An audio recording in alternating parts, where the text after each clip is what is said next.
Hi everyone, I'm Carly, and today I'm sharing my sleep science outreach project called Better Bedtime Basics, especially during the holidays. I spent a day at Spice Village in downtown Waco talking with people about sleep, something most of us struggle with, especially around this time of year. My goal was to make learning about sleep quick, fun, and something people could actually use. Instead of giving people a long lecture, I set up an activity booth with a spin the wheel sort of game.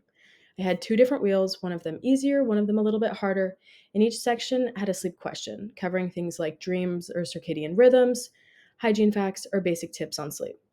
It gave people a reason to engage, and it helped me keep conversations short but meaningful. By the end, I had talked with about 27 different people, from parents to a couple of college students to kids who just wanted to spin the wheel and test their knowledge. Everyone left with a simple tip card and a sleep mask, which made it feel more like an experience rather than just a handout. What stood out to me most was how willing people were to talk once the wheel had broken the ice.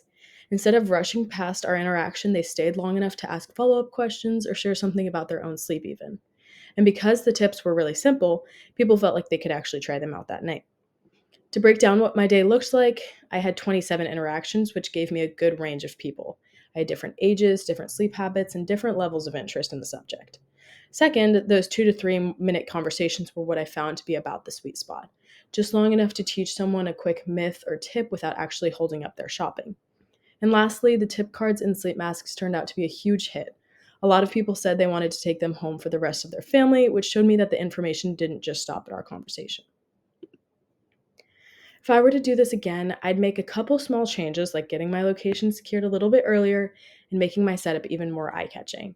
I would also test my trivia questions with a few people beforehand so that I could gauge my levels of difficulty and so that everything would flow smoother in a busy shopping environment like where I was.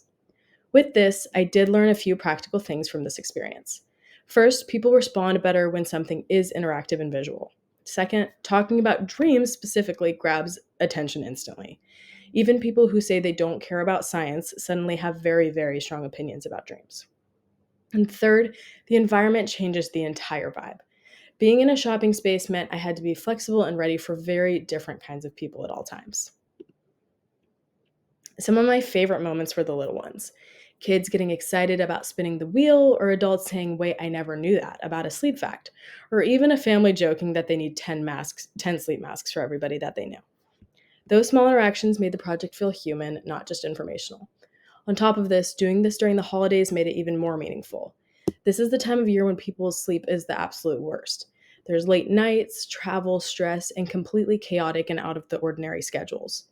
So people were extra open to hearing quick, doable sleep tips. It felt good to give out something small, like a mask or a card, that could actually make their break a little bit calmer. Overall, this project showed me how approachable sleep education can be when you make it fun and personal. I loved getting to connect with the community in such an easy, low pressure way. Thank you.